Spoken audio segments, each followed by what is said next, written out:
Hi friends, তোমরা সবাই কেমন আছো? আশা করি ভালো আছো। আজকে আমার ভিডিওর বিষয় ইলিয়াস কাঞ্চন ও সুপারস্টার অঞ্জু ঘোষ তারা দুইজন একসাথে কয়টি সিনেমায় অভিনয় করেছেন তা আপনারা এই ভিডিওতে জানতে পারবেন। ও কয়টি সিনেমা হিট ছিল ও ফ্লপ ছিল তাও এই ভিডিওতে আপনারা জানতে পারবেন। আপনারা হয়তো অনেকেই ভাবছেন আমি অঞ্জু ঘোষকে কেন সুপারস্টার বললাম। তার কারণটা হলো আপনারা একটু লক্ষ্য করলেই দেখতে পারবেন 1980 সন থেকে 2000 সাল পর্যন্ত একমাত্র অঞ্জু ঘোষেরই রাজত্ব ছিল। এখানে আমরা অনেকেই আছি শাবানা ম্যাডামকে চিনি। সেই শাবানা ম্যাডাম কিন্তু প্রায় অঞ্জু ঘোষের অনেক কয়টি সিনেমায় নিবেদিত করেছেন, মানে শাবানা নিবেদিত প্রায় অনেকগুলো সিনেমায় আপনারা লক্ষ্য করলেই দেখতে পারবেন।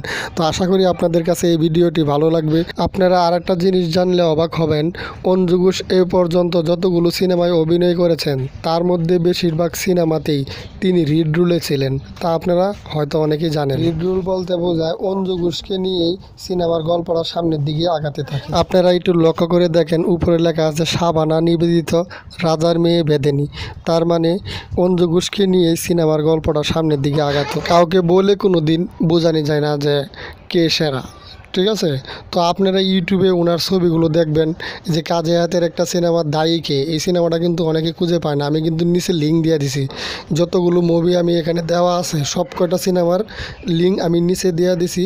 আপনারা একটু কষ্ট করে ওই জায়গার থেকে যে সিনেমাটা দেখবেন ওই জায়গায় ক্লিক করলেই হবে। আমি ওই জায়গায় লিখে দিছি যে কোন সিনেমাটা কী নাম, এবং ওই নামের পাশে লিঙ্কটা দিয়ে দিছি। ইলিয়াস কাঞ্চন ও অঞ্জু ঘোষ তারা দুইজন মিলে যে কয়টি সিনেমায় অভিনয় করেছেন তার বেশিরভাগ সিনেমায় 90 দশকের যত নায়িকা আছে সব নায়িকার থেকে বেশি ব্যবসা সফল। ইলিয়াস কাঞ্চন ও অঞ্জু ঘোষের ভেদের মেয়ে জ্যোৎস্না এই সিনেমাটি বাংলাদেশের সর্বোচ্চ আয় করা সিনেমা। এখনকার অনেক লোক আছেন নায়িকা নিয়েও পারাপারি করে, তাদেরকে বলতেছি আপনারা অঞ্জু ঘোষের একটি সিনেমা দেখতে বসে যান, আপনার ঘুম হারাম হয়ে যাবে। বিশেষ করে শঙ্খমালা সিনেমাটি দেখতে বসে যান, তাহলে আপনারা অনেক কিছুই জানতে পারবেন। ভিডিওটি ভালো লেগে থাকলে লাইক ও কমেন্ট ও শেয়ার করতে ভুলবেন না। সবাইকে অসংখ্য ধন্যবাদ।